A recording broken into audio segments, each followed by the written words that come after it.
Over the years, the mainstream media has been the darling of Kenyans. The media has been praised for its bravery and also accused of being a mouthpiece for the powerful. But which is it? Are Kenya's media houses still the watchdogs of the society, or have they become the guard dogs for the elite? In this video, we unpack the truth. I'm your host, Anonymous Whistleblower. Kindly consider subscribing if you're new. And here is the big question. Is the Kenyan media biased? And if so, why? So to understand today's media, we took a look at the past. During the Moise era, press freedom was tightly restricted. Newspapers like the Daily Nation and the Standard were raided or censored. Journalists were arrested. Stories were killed. And after 2002, with Mwai Kibaki as the president, media enjoyed more freedom, and by 2010, the Kenya press was one of the most vibrant in Africa. But then came the digital age. With it, new challenges and new masters emerged. One major reason for bias is the ownership. Like the Royal Media Services, which includes Citizen TV, is owned by SK Macharia, a well-known political figure. Number two, the Nation Media Group is owned by the Aga Khan with significant stake from powerful business interests. Number three, it is the Standard Group, which has ties to former President's Moi family, which also have private interests, political ties, and big money. When media owners are politically connected, then when we talk about neutral media, it becomes difficult. And you can see in coverage patterns, then you will know how a media house controls its, narration. And this includes some candidates may get more airtime than others.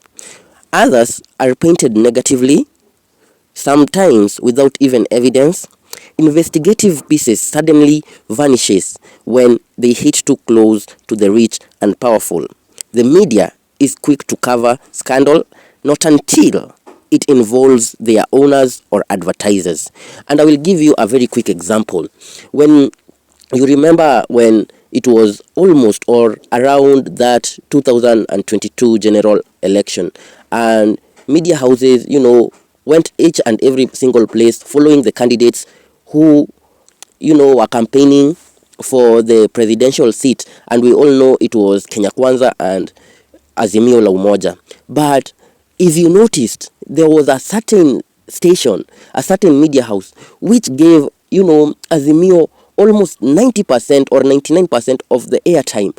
And I came to notice that when even Azimio was in Kasarani, at that time, Kenya Kwanza was in Nyayo Stadium. But if you could look at the screen, the bigger screen or the lion's share was given to Azimio, but Kenya Kwanza was barely given even time. And at that time, we know the owner of the media house was a really close friend and ally to the principal of Azimio. Just not to mention names, but we all know the person. And to this other side, Kenya Kwanza, they decided to go with the new digital age, which they used Twitter, now by the name of X. They used TikTok. They used to push their agendas through, the social media we use today.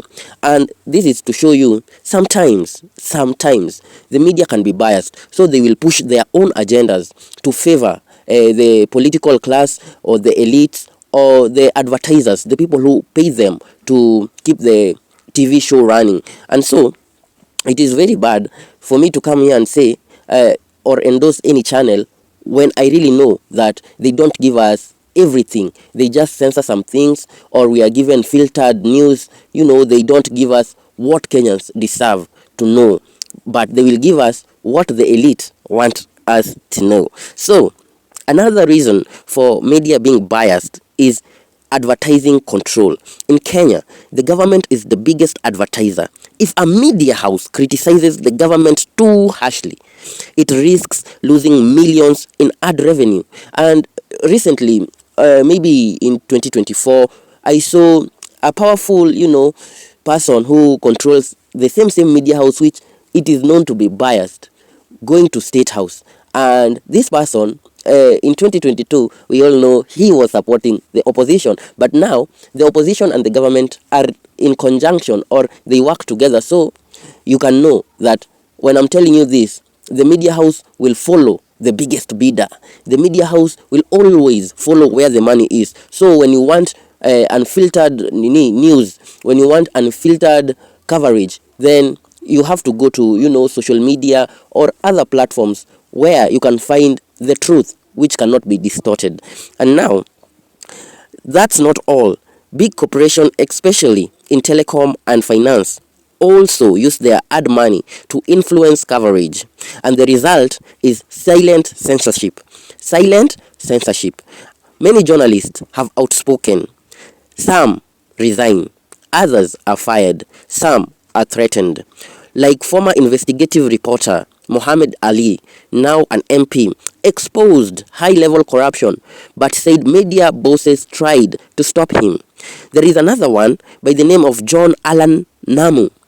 He was another top investigative journalist, left mainstream media, and he went and started a channel by the name of Africa Uncensored because he wanted the real independence. So when you are working with these big corporations, just know you are bound or tied to what they do. So I know I have people who I like. There is a certain couple which always amazes Kenyans. It is good. We have also some journalists who people may like or love, but because they are working under certain guidelines, they will not deliver what most Kenyans would like to hear, but they will deliver what the bosses want. So it is not that we are hating them, but the media houses sometimes tend to be corrupt or tend to lie to the masses, because media is a way of pushing agendas and propagandas as well. So you must know that even if we like the personalities who come or grace our TV screens, just know sometimes the news can be biased. So Kenyans are no longer just watching TV, and that is why I'm telling you, some people like me, I turn to these digital age platforms for uncensored news.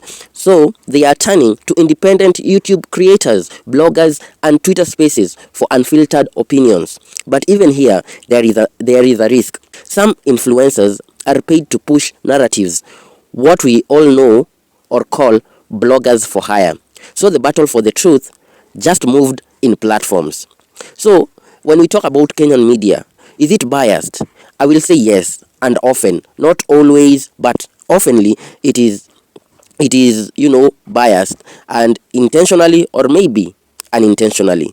And the structure is what really gives the Kenyans headache, because the ownership, the advertising, and the political pressure all make true independence of any media station hard to achieve. But we will never lose hope.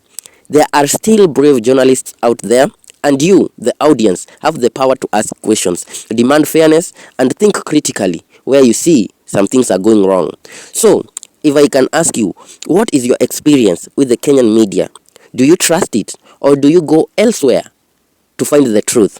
Let me know in the comment section. Hit that like button if you learned something today, and don't forget to subscribe for more content like this. I'm your host, Anonymous Whistleblower. Thanks for watching. Stay informed, stay woke. Till the next one, cheers.